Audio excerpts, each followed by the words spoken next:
You are watching Rahinijar TV with Ilama Sayyid Abdul Basit Bukhari. اعوذ باللہ من الشیطان الرجیم بسم اللہ الرحمن الرحیم صلو علی الحبیب اللہم صلی علی سیدنا و مولانا محمد وبارک وسلم وصلی علیہ۔ آج چونکہ آیت لمبی ہے تو میں خود پڑھ رہا ہوں، آپ حضرات سماعت فرمائیں۔ بسم اللہ الرحمن الرحیم۔ لیس البر ان تولوا وجوہکم قبل المشرق والمغرب ولكن البر من آمن بالله واليوم الآخر والملائكة والكتاب والنبيين وآتى المال على حبه ذوي القربى واليتامى والمساكين وابن السبيل والصائلين وفي الرقاب وأقام الصلاة وآتى الزكاة والموفون بعهدهم إذا عاهدوا والصابرين في البأساء والضراء وحين البأس أولئك الذين صدقوا وأولئك هم المتقون۔ صدق اللہ مولانا العظیم۔ ترجمہ سماعت فرمائیے۔ لا ریب کلام میں رب ذوالجلال ارشاد فرما رہے ہیں کہ اصل نیکی یہ نہیں ہے کہ تم اپنے چہرے مشرق اور مغرب کی طرف پھیر لو، بلکہ اصل نیکی اس شخص کی ہے جو اللہ پر ایمان لائے، یوم آخرت، فرشتوں، کتابوں، نبیوں پر ایمان لائے، اور مال سے اپنی محبت کے باوجود رشتہ داروں، یتیموں، مسکینوں، مسافروں، سوالیوں، غلام آزاد کرانے کے لیے خرچ کرے، اور نماز قائم کرے، زکوٰۃ دے، اپنے وعدہ کو پورا کرنے والے جب وہ کسی سے عہد کرے تو اس وعدے کو پورا کرے، تکلیف اور سختی میں، جہاد کی مشقت میں صبر کرے، اور یہ صفات بیان کی ہیں۔ فرمایا کہ وَأُولَٰئِكَ هُمُ الْمُتَّقُونَ، یہی سچے لوگ ہیں، یہی متقی ہیں۔ ایک متقی انسان کی نشانیوں کو رب ذوالجلال نے بیان کیا ہے۔ سب سے پہلی جو آیہ مبارکہ کا حصہ ہے، اس میں حضرت ابن عباس راوی ہیں، کہتے ہیں یہ آیت مبارکہ جو ہے یہ مدینہ پاک میں نازل ہوئی ہے۔ حضور نے فرمایا کہ اللہ رب ذوالجلال فرما رہا ہے کہ نیکی یہ نہیں ہے کہ تم چہرے کو مشرق کی جانب پھیرو، مغرب کی جانب پھیرو، بلکہ نیکیاں گنوا کر بتایا۔ ہم نماز پڑھنے آ جاتے ہیں تو ہم سمجھتے ہیں کہ بس یہ سب سے بڑی نیکی ہے، ہمیں نہیں پتہ ہوتا کہ ہمارے پڑوس میں رہنے والا ہم سے راضی نہیں ہے، ہمارے قرب و جوار میں رہنے والا ہمارا رشتہ دار ہم سے راضی نہیں ہے، ہم انہیں راضی نہیں کر سکے، ہم بہنوں کے حقوق، والدین کے حقوق، اپنی اولاد کے حقوق پورے نہیں کرتے، تو ہم سوچتے ہیں کہ آ کر سجدہ کریں گے تو یہ بہت بڑی نیکی ہے۔ فرمایا مشرق و مغرب کی جانب اپنے چہرے پھیر لینے سے یہ مت سمجھو کہ تم نیکی کر رہے ہو، ایک یہ تفسیر ہے۔ پھر فرمایا کہ یہود مغرب کی جانب نماز پڑھتے تھے چہرہ کر کے، اور جو نصارہ تھے یہ مشرق کی جانب چہرہ کر کے نماز پڑھتے تھے۔ قرآن حکیم نے فرمایا کہ یہ کوئی نیکی تو نہیں ہے، بلکہ نیکی کیا ہے کہ تم اپنے ایمان لاؤ اللہ پر، اس کے رسولوں پر، آخرت کے دن پر، فرشتوں پر، کتابوں پر، اور مال خرچ کرو۔ بے شک تمہیں مال سے محبت ہو، لیکن پھر بھی تم خرچ کرو رشتہ داروں پر، مساکین پر، سوالیوں پر، غلام آزاد کرانے کے لیے اپنے مال کو خرچ کرو۔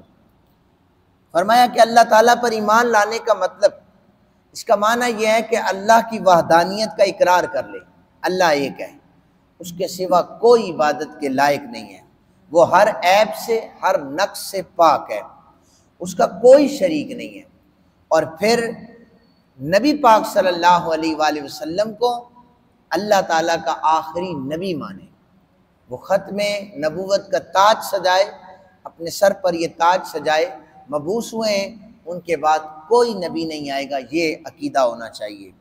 یوم آخرت پر ایمان لانے کا معنی کہ مرنے کے بعد دوبارہ اٹھیں گے۔ مشرکین کا عقیدہ اس سے برعکس ہے۔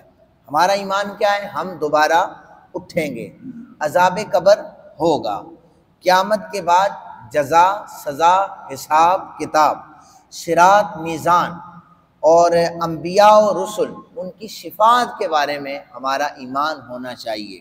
یہ نیکی ہے۔ فرشتوں پر ایمان، فرشتے معصوم ہیں، اور یہ اللہ تعالیٰ کے میسنجر ہیں، اللہ تعالیٰ کے رسل ہیں، اس کا پیغام لانے والے ہیں۔ کرامن کاتبین، ان کے بارے میں عقیدہ، یہ اعمال لکھنے والے فرشتے ہیں۔ اس کے بعد کتاب پر ایمان، قرآن مجید اللہ تعالیٰ کی لاریب کلام، حضرت جبرائیل علیہ السلام لے کر نبی پاک صلی اللہ علیہ وسلم کے قلب اطہر پر نازل ہوئے، اس میں کمی بیشی نہیں ہو سکتی۔ اس لیے کہ اس کی حفاظت کا ذمہ ہمارے اللہ نے لیا ہوا ہے۔ تمام نبیوں پر ایمان لانے کا معنی یہ ہے کہ تمام انبیاء اور رسل برحق ہیں۔ دیکھیں، جیسے قرآن حکیم کی گستاخی ہوئی تو کچھ ایسے جذباتی سیکولر قسم کے لوگ کہتے ہیں ہم یہودی قرآن کی گستاخی کرتے ہیں، ہم تورات کو جلا دیں گے۔ تو ہم اس بات کی اسلام اجازت نہیں دیتا۔ ہمارے لیے تورات بھی معتبر ہے، ہمارے لیے انجیل بھی معتبر ہے، ہمارے لیے زبور بھی معتبر ہے۔ اور یہ بھی نہیں ہے کہ ہم نبی پاک صلی اللہ علیہ وسلم کو آخری نبی مانتے ہیں تو ہم حضرت عیسیٰ کا انکار، ایسا نہیں ہو سکتا۔ ان کا یہ، عیسائیوں کا یہ نظریہ ہے کہ حضرت عیسیٰ ہیں، انہیں ہی ماننا ہے، کسی اور کو نہیں ماننا۔ یہودیوں کا یہ ہے کہ بنی اسرائیل کے انبیاء کو ماننا ہے، کسی اور کو نہیں ماننا۔ اسی طرح جس نبی کے پیروکار وہ ہوتے وہ دوسرے کسی کو نہیں مانتے تھے۔ ہمارا یہ ایمان ہے کہ 1,24,000 جو پیغمبر اللہ رب ذوالجلال نے مبعوث فرمائے وہ سارے کے سارے برحق ہیں اور اللہ تعالیٰ کے برگزیدہ پیغمبر ہیں۔ یہ ایمان کی کیفیت، ایک متقی ہونے کی ساری نشانیاں بیان فرمائی۔ آگے فرمایا کہ مال سے تمہیں بے شک محبت بھی ہو، تم تندرست ہو اور تمہیں پیسوں کی ضرورت بھی ہو، اور تم نے مستقبل کے منصوبے بھی بنا رکھے ہوں، تمہیں فقر کا اندیشہ لائق ہو جائے کہ مال خرچ کیا تو فقر آ جائے گا، اس وقت جب تم اللہ کے راستے میں خرچ کرو گے تو اللہ اس کا بے حد و بے حساب اجر عطا فرمائے گا۔ حضرت فاطمہ بنت قیس رضی اللہ تعالیٰ عنہ کہتی ہیں نبی پاک صلی اللہ علیہ وسلم کے سے زکوٰۃ کے متعلق سوال کیا گیا تو آپ نے فرمایا جو مال میں زکوٰۃ ہے وہ اپنی جگہ پر ہے، یہ جو باقی صدقہ ہے نا، کچھ لوگ ایسے ہوتے ہیں کہ زکوٰۃ نکال دیتے ہیں سال بھر کی، اس کے بعد وہ کہتے ہیں ہم نے تو ہیلپ کسی کی کر دی ہے، تو فرمایا یہ زکوٰۃ تو تمہارے اوپر فرض ہو گئی تھی، اس کو تو ذرا رکھو نا سائیڈ پر، یہ تمہاری انفرادی عبادت بن چکی تھی، تم نے اجتماعی طور پر لوگوں کی مدد کرنی ہے، معاونت کرنی ہے، وہ اس مال سے کرو جو نہ زکوٰۃ ہو نہ نظر مانی ہو، اپنی جیب میں سے وہ صدقہ جسے صدقہ نفلی کہا جاتا ہے، اس میں کوئی تخصیص نہیں ہے کہ یہ کون کس نسل کا ہے کس رنگ کا ہے، اس سے تم لوگوں کی مدد کرو تو اللہ تعالیٰ اس کا زیادہ اجر عطا فرماتا ہے۔ حضرت ابو ہریرہ کہتے ہیں رسول پاک صلی اللہ علیہ وسلم نے فرمایا وہ شخص مسکین نہیں ہے جو لوگوں کے گرد چکر کاٹتا ہے اور ایک یا دو لقمے لے کر یا ایک کھجور لے کر چلا جاتا ہے۔ صحابہ کرام نے پوچھا یا رسول اللہ صلی اللہ علیہ وسلم پھر مسکین کون ہے؟ آپ نے فرمایا جس کے پاس گزارے کے لیے کوئی چیز نہ ہو، نہ اس کے ظاہری حال سے پتہ چلے کہ یہ مسکین ہے، اس پر صدقہ کیا جائے تو یہ صدقہ بھی اللہ تعالیٰ اپنی بارگاہ میں قبول کرتا ہے، اور وہ لوگوں کے آگے ہاتھ بھی نہیں پھیلاتا۔ اب پھر میں اپنے معاشرے پر بات کروں کہ ہمارا معاشرہ بھی دروازہ کھٹکھٹانے والوں، مسجد میں صدا لگانے والوں کو تو دیتا ہے، لیکن پڑوس میں جس کے بچے زیادہ ہیں، جس کی بیٹیاں جوان ہو چکی ہیں، ان کی شادیاں نہیں ہو رہی، جو ہاتھ نہیں پھیلا سکتا، آپ کو پتہ ہونا چاہیے کہ آپ کے خاندان میں، آپ کی برادری میں، آپ کے پڑوس میں کون سی نوکری کر رہا ہے، کون کتنے پیسے کما رہا ہے، تو آپ کو یہ تو اندازہ ہے نا کہ اس دور میں گزارا کتنے پیسوں سے ہوتا ہے۔ آپ دیکھیں کہ اس کے بچے زیادہ ہیں، گزارا مشکل سے ہو رہا ہے، چپ کر کے جائیں اس کی مٹھی میں جا کر پیسے ڈالیں، یہ صدقہ اللہ تعالیٰ کی بارگاہ میں افضل ترین صدقہ ہے۔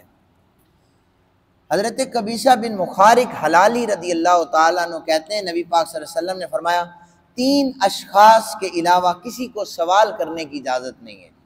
ہم نے مسجد میں یہ لگا کر رکھا ہے نا کہ یہاں پر بھیک مانگنا منع ہے، تو یہ ویسے ہی نہیں لگایا ہوا، یہ احادیث سے ثابت ہے۔ ہم کسی کی تذلیل نہیں کرتے، اور اکثر ہمارے بچے کو پکڑ کے بٹھا رہے ہوتے ہیں، وہ ذرا آپ سن لیں، میں وضاحت کر رہا ہوں۔ حضور نے فرمایا ایک وہ شخص سوال کر سکتا ہے جو مقروض ہو، اس نے کسی کا قرضہ دینا ہو، لیکن وہ اتنا سوال کر سکتا ہے کہ اس کا قرض ادا ہو جائے، اس کے بعد اسے بھی سوال کرنے کی اجازت نہیں ہے۔ دوسرا وہ شخص جسے کسی آفت سے اس کا مال ضائع ہو جائے اور مال تباہ ہونے پر وہ ہاتھ پھیلا سکتا ہے، یہ جائز ہے، لیکن جب مال کی کمی پوری ہو جائے اسے بھی سوال کرنے کی اجازت نہیں ہے۔ تیسرا وہ شخص جو فاقہ زدہ ہو اور اس کے قبیلے کے 3 عقل مند آدمی اس کی گواہی دے دیں کہ یہ واقعتاً فاقہ زدہ ہے، اس کے لیے اتنی مقدار میں سوال کرنا کہ وہ اس کا گزارا ہو سکے، یعنی وقت کی روٹی کھا سکے۔ ہمارے باہر بینر لگا ہوا ہے میرے نام کا، تو اکثر نہ جمعے سے پہلے آ کر خادمین کو یا ہمارے قاری صاحبان کو کہا جی شاہ صاحب سے ملنا ہے، جی ہم اب نام لکھا ہوا ہے، ہم شاہ صاحب سے ملنا چاہتے ہیں۔ ادھر ایک عورت آئی تو اس نے کہا جی آپ سے ملنا چاہتے ہیں، تو میں جمعے والے دن کسی سے اتنی ملتا نہیں ہوں، میں ڈائریکٹ ممبر پر آتا ہوں۔ تو اس نے کہا جی کہ میں سید زادی ہوں اور مجھے گولڑا شریف سے بھیجا گیا ہے کہ حجویری مسجد میں ایک شاہ صاحب ہیں، ان سے جا کر آپ مانگیں تو وہ آپ کی امداد کریں گے۔ تو میں نے انہیں واضح کہا کہ بھئی گولڑا شریف والوں کو کوئی کمی ہے جو میرے پاس وہ بھیجیں گے آپ کو؟ انہیں کوئی کمی ہے؟ سب سے پہلا تو جھوٹ تو یہ ہے کہ بھئی میرے پاس بھیج رہے ہیں، ہم تو یہاں پر ملازم ہیں، اور پھر گولڑا شریف والوں کے پاس تو آستانہ ہے، لاکھوں کروڑوں مریدین ہیں، ان کے پاس تو بے شمار اثاثے اللہ تعالیٰ نے دیے ہیں، تو وہ حلف زیادہ کر سکتے ہیں بجائے اس کے کہ وہ کسی مسجد میں بھیج دے بندے کو۔ پھر میں نے اچھا وہ عورت چلی گئی، اس نے جا کر ایک کال کروائی، اس نے کال کروائی کہ ہمارے ساتھ بڑی زیادتی کی ہے، شاہ صاحب ہیں تو انہوں نے ایسا کیا ایسا کیا۔ میں نے ہمارے بزرگ میں نے ان سے نمبر لیا ہے، میں نے نمبر لیا ہے تو وہ کوئی علامہ صاحب تھے، میں نے انہیں ٹھیک کر کے انہیں بتایا ہے کہ آپ کسی عورت کو مسجد کے باہر بھیج رہے ہیں، ایک سید زادی کو مسجد کے باہر بھیج رہے ہیں کہ جا کر بھیک مانگو، آپ کو شرم نہیں آتی؟ تو وہ معذرت کرنے لگے جی میں بھی نہیں جانتا تھا۔ میں آپ جانتے نہیں تھے تو آپ نے پہلے کال کر کے یہ کیوں کہا ہے کہ گولڑے سے بندہ آیا تھا اور شاہ صاحب نے اس کی امداد نہیں کی؟ یہاں پر میری ملیں تو چل نہیں رہی کہ میں کسی کی امداد کرتا رہوں۔ تو اس لیے یہ سوال یہ نبی پاک صلی اللہ علیہ وسلم کا فرمان ہے، یہ میرا غصہ نہیں ہے، یہ نبی پاک صلی اللہ علیہ وسلم کا فرمان ہے، یا یہ چٹ جو لگی ہوئی ہے یہ آپ کے سامنے اسی لیے لگایا، حضور نے فرمایا یہ 3 لوگ سوال کر سکتے ہیں۔ اس کے بعد حضرت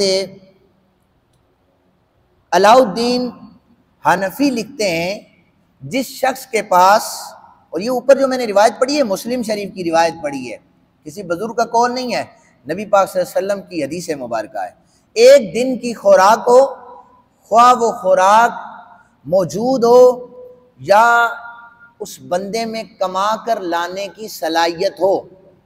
آسان کر دیتا ہوں، ہٹا کٹا نوجوان، ہٹا کٹا بابا، وہ کھڑا ہے، کام کرنے کی صلاحیت رکھتا ہے، لیکن وہ بھیک مانگتا ہے، تو ایسے شخص کے لیے سوال کرنے کی اجازت نہیں ہے۔ اور اگر خیرات دینے والے کو علم ہو کہ یہ پیشہ ور بیکاری ہے، اگر تب بھی وہ خوراک دے گا تو دینے والا گنہگار ہو جائے گا، دینے والا گنہگار ہو جائے گا۔ ان باتوں کا خیال رکھا جائے۔ اب ایک چیز جو یہاں پر بیان کی ہے کہ آپ کو کسی بندے کا حتمی طور پر نہیں پتا کہ وہ غریب ہے، مسکین ہے، مجبور ہے، آپ کو نہیں پتا، آپ کے پاس کوئی تحقیق نہیں ہے، تو آپ اس کی مدد جو ہے وہ 10 روپے 15 روپے 20 روپے دے کر اگر کرتے ہیں، آپ کو اللہ نے دیا ہے تو اس میں ممانعت نہیں ہے۔ اب وہ جو سوال کر رہے ہیں اس کے لیے یہ حکم بیان کر دیا ہے کہ وہ کر رہا ہے، اگر وہ غلط ہے تو وہ اللہ کی بارگاہ میں خود جواب دے ہوگا۔ آپ کے پاس تحقیق ہے پھر بھی دیں گے، آپ گنہگار ہوں گے۔ اگر تحقیق نہیں ہے، رستے میں چلتے ہزاروں ملتے ہیں تو آپ کو اللہ نے دیا تو آپ دے دیں، اس نیت کے ساتھ کہ اللہ راضی ہو جائے۔ یعنی ہمیں شریعت نے ہر رستے کا تعین بتایا ہے، یہ نہیں کہ ایک سے روکا ہے دوسری طرف، ہر آسان رستہ ہمیں شریعت نے بتایا ہے۔ تو اللہ تعالیٰ سے دعا کریں اللہ تعالیٰ ہمیں قرآن حکیم سمجھنے کی توفیق عطا فرمائے۔